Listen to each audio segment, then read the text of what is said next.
अभी तक आपने रूल्स के बारे में जाना, अर्थिंग के रूल क्या होते हैं, किस रूल पर आधारित होने चाहिए, सभी को अर्थिंग किस तरह से करनी चाहिए, जो भी चीज़ें हैं वो रूल्स के अनुसार होती हैं। ठीक है, अब आगे चलते हैं। अर्थिंग, अर्थिंग में क्या चीज़ होती है, अर्थिंग किसे कहते हैं? अर्थिंग किसे कहते हैं? भू संपर्कन। हिंदी में क्या बोलते हैं? भू संपर्कन। घरेलू वायरिंग में भू संपर्कन करने के लिए निम्नलिखित उद्देश्य होते हैं। ठीक है, उसके उद्देश्य कौन कौन से होते हैं ये जान लीजिए।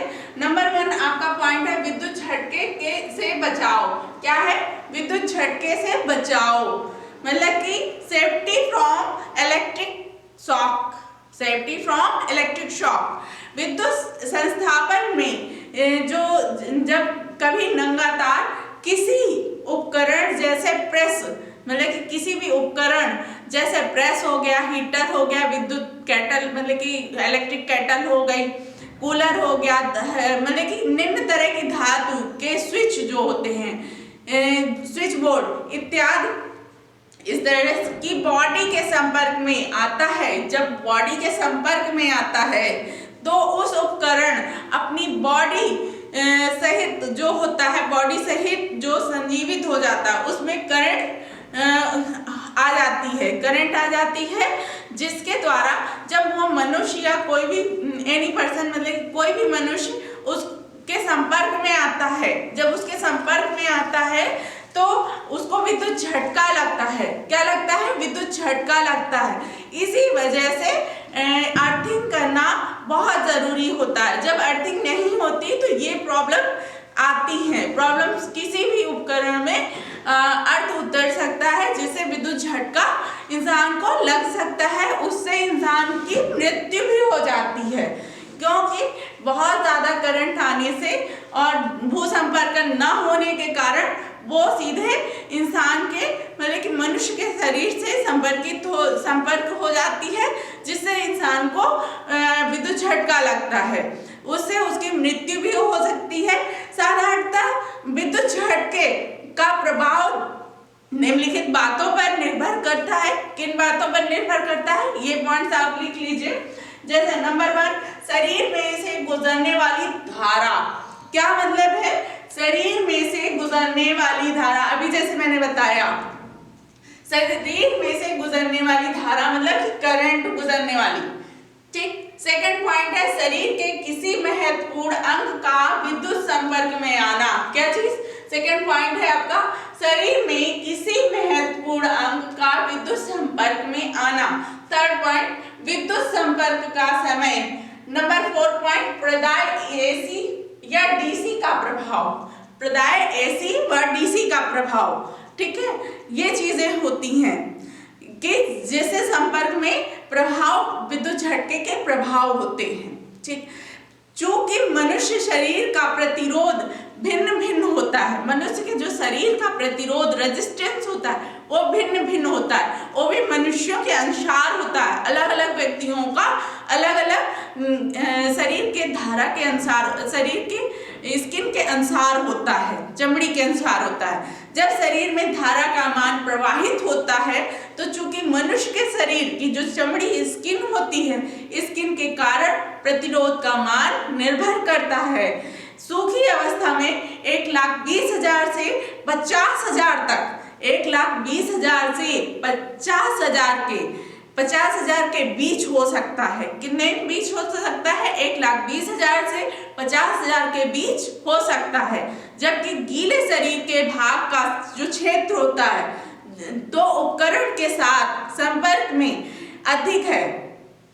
गीले शरीर का जो रेजिस्टेंस होता है वो उस हिसाब से देखा जाए तो रेजिस्टेंस कम होगा तो विद्युत धारा ज्यादा संपर्क में आएगी। जब सूखा शरीर होगा और रेजिस्टेंस ज्यादा होगा तो विद्युत धारा कम प्रवाहित होगी। ये समझना आपको चाहिए। तो आसान भाषा में मैंने आपको समझाया, तब भी शरीर का धारा प्रवाहित होगी। गीले शरीर में धारा जल्दी प्रवाहित होगी। ठीक, शरीर में 20 मिली एम्पियर, शरीर में 20 मिली एम्पियर से 40 मिली एम्पियर की धारा गुजरने पर घातक झटका लगता है और सांस लेने में कठिनाई हो जाती है। 40 मिली एम्पियर से 100 मिली एम्पियर तक धारा गुजरने पर मनुष्य की उसी समय मृत्यु हो जाती है।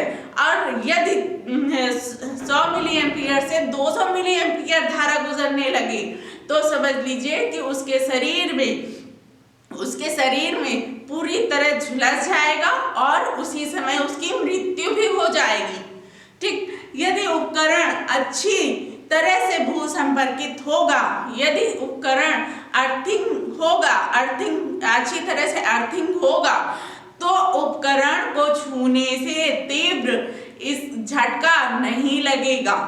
सारे अप्लायंस जितने भी उपकरण होते हैं, यदि हम अर्थिंग से करते हैं, भू संपर्कन से कर देते हैं तो विद्युत झटका नहीं लगता, किसी भी उपकरण को छूने में झटका नहीं लगता है, क्योंकि पृथ्वी का जो प्रतिरोध होता है, रेजिस्टेंस होता है, वो शून्य होता है। जबकि मनुष्य के शरीर का जो प्रतिरोध है किसी भी अवस्था में देखा जाए तो 1000 ओम से कम नहीं होता। किसी भी मनुष्य का जो प्रतिरोध होता है वो 1000 ओम से कम नहीं होता, जिसके कारण धारा लघु रास्ते अर्थात भू संपर्कित में से होकर पृथ्वी में चली जाती है। जो धारा है छोटे रास्ते होकर भू संपर्कित में से गुजर जाती है, होकर चली जाती है, पृथ्वी में चली जाती है और मनुष्य जो है सुरक्षित हो जाता है। सुरक्षित हो जाता है, इसलिए अर्थिंग जरूरी होती है। इसके साथ ही पृथ्वी का न्यून प्रतिरोध होने के कारण परिपथ में उच्च धारा बहेगी, जिसके कारण परिपथ में लगा जो फ्यूज तार है, परिपथ में उच्च धारा बहेगी। कारण परिपथ जो होता है, जिसके कारण परिपथ में लगा फ्यूज तार पर जो फ्यूज तार लगा होता है वो पिघल जाता है। यदि एमसीबी लगा है तो वह ट्रिप कर जाता है और परिपथ का विद्युत प्रदाय है वो जो विद्युत प्रदाय होता है वो संपर्क कट जाता है, ट्रिप कर जाता है। ठीक है, अब आता है सेकेंड पॉइंट आपका, राइट करिएगा। सेकेंड पॉइंट है आग से सुरक्षा। क्या है? आग से सुरक्षा, सेफ्टी फ्रॉम फायर, आग से सुरक्षा, राइट करिएगा। यदि परिपथ में किसी कारण लघु परिपथ होता है और इस प्रकार की परिस्थिति से बचने के लिए कोई ऑटोमेटिक प्रबंध होता है ना किया गया हो तो विद्युत अवरोधी में आग लग सकती है। और ऐसे समय यदि उस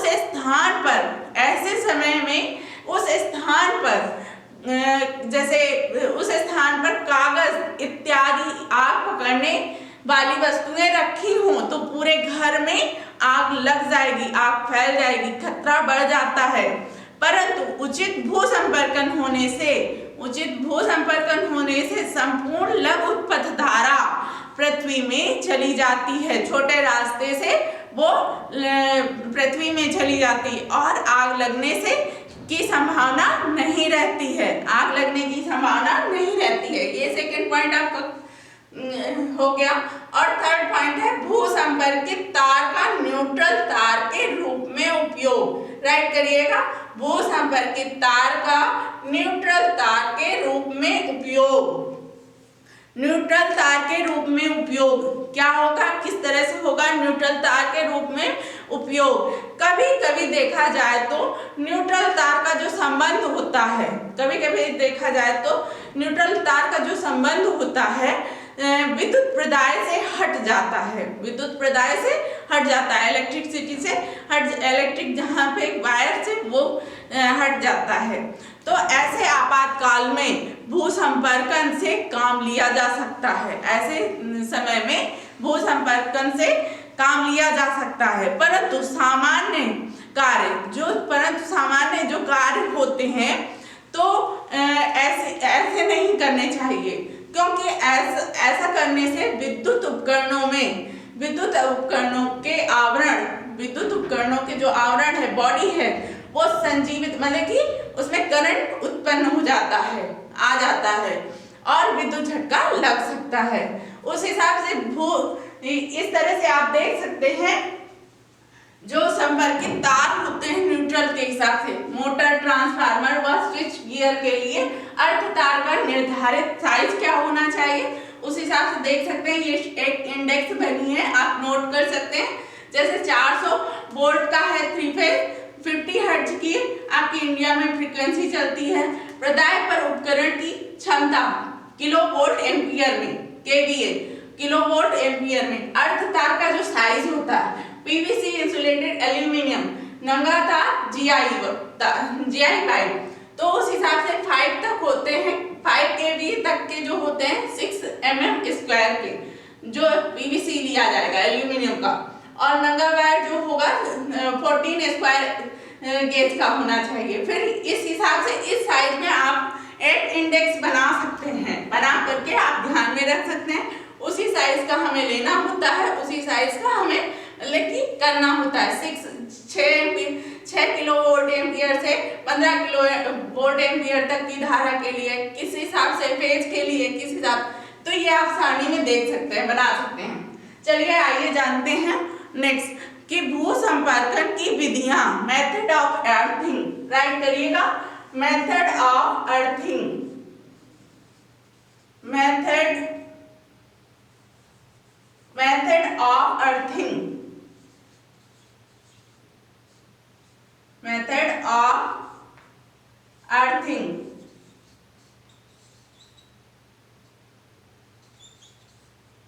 method of earthing, method of earthing की मतलब कि भू संपर्कन की विधियां, मेथड्स ऑफ अर्थिंग हो गया। तो इसमें आप राइट करिएगा कि इसकी निम्नलिखित विधियां होती हैं। कौन कौन सी भू संपर्कन की निम्नलिखित विधियां होती हैं? Number 1 plate earthing, number 1 plate earthing, ये आपका नंबर 1 प्लेट अर्थिंग होता है, प्लेट अर्थिंग। ये आपकी प्लेट अर्थिंग की का इमेज बना हुआ है, ये आप देख सकते हैं। प्लेट अर्थिंग का इमेज किस तरह से बना हुआ है, जो आपका चित्र बना है, राइट करिएगा, बना भी लीजिएगा आप लोग। प्लेट अर्थिंग, राइट करिएगा, प्लेट अर्थिंग, ये है आपका प्लेट अर्थिंग। प्लेट अर्थिंग का चित्र इस तरह से बनेगा, आप लोग बनाइए। प्लेट अर्थिंग के बारे में जान लीजिए। यह जो विधि है आधुनिक और उत्तम है। ये जो विधि है आपकी आधुनिक और उत्तम है। इसमें तांबे की प्लेट, ये जो आपकी तांबे की प्लेट 15 सेंटीमीटर की, ये इस तरह की जो बनी हुई है, ये आपकी 60 × 60 centimetre, 60 centimetre × 60 centimetre × 6.3 mm GI plate, galvanised iron, और ये आपकी कॉपर की भी प्लेट हो सकती है या तो आपकी गैल्वेनाइज्ड आयरन की प्लेट हो सकती है, ठीक है, दोनों भी ले सकते हैं, कोई भी ले सकते हैं। यह जो देखा जाए इसमें तांबे की प्लेट जिसका जो साइज है मैंने आपको इसमें राइट कर दिया है, ये साइज होना चाहिए। ये साइज के बाद में 3.18 mm या जीआई की प्लेट होनी चाहिए, तो उसमें इतने साइज का होना चाहिए। ये साइज आपको राइट कर दिया, लिया जाता है, इस साइज का लिया जाता है। प्लेट को उदग्र लगभग जो 3 मीटर जमीन के अंदर गाड़ दिया जाता है। इस प्लेट को 3 मीटर अंदर जमीन में गाड़ दिया जाता है, गड्ढा बना करके। नमी युक्त जमीन हमें खोजनी होती है। उस नमी युक्त जमीन में 3 मीटर गड्ढा बना करके इसको जमीन के अंदर गाड़ दिया जाता है। इसके चारों ओर 15 सेंटीमीटर मोटी चारकोल जो 15 सेंटीमीटर मोटी कोयले तथा नमक की एक के बाद एक तह लगाई जाती। किस चीज की? कोयले तथा नमक की एक के बाद एक तह लगाई जाती हैं। इसमें कोयला तथा नमक प्लेट के लिए नमी बनाकर रखता है। ये जो कोयला और नमक होता है ये पृथ्वी में नमी बनाए रखता है, नमी बनाकर रखता है। तो उसी अनुसार देखा जाए तो जिसके कारण भू संपर्क का प्रतिरोध, जो भू संपर्क का प्रतिरोध होता है, रेजिस्टेंस होता है, वो कम रहता है, कम होता है। इस प्लेट से भू संपर्क तार नट बोल्ट की सहायता से, यहाँ पे नट बोल्ट की सहायता से वेल्ड करके ऊपर ले जाया जाता है। ऊपर ले जाते हैं नट बोल्ट की सहायता से, यहाँ ऊपर ले जाते हैं इस तरह से, ठीक है, ले जाते हैं। फिर उसके बाद में वायरिंग अधिष्ठापन में उपकरणों से संयोजित करते हैं। वायरिंग अधिष्ठापन में मतलब कि उसी हिसाब से हम इसको संयोजित करते हैं। प्लेट से अर्थ को जोड़कर के ले जाते हैं। ये देखिए वायर इस तरह से प्लेट को जब अर्थ से जोड़कर उसे एक 12.7 mm व्यास की ये जो 12.7 mm व्यास की जो होती है, तो उसको क्या करते हैं, व्यास की एक GI पाइप के द्वारा, ये आपका GI पाइप दिख रहा है, GI पाइप के द्वारा ही हम ले जाते हैं, बाहर लाया जाता है। और दूसरा 19 mm GI पाइप को ऊपर जमीन की सतह पर बने चैम्बर में लाया जाता है। चैम्बर 19 mm पाइप के ऊपर जाली लगी कीप लगाते हैं। इस कीप का उपयोग गर्मियों में पानी डालने के लिए किया जाता है। ये जो ऊपर कीप दिख रही है आपको, इससे पानी डालने का काम करते हैं। इस कीप का उपयोग गर्मियों में पानी डालने के लिए किया जाता है। भू संपर्कन के प्रतिरोध को कम रखने के लिए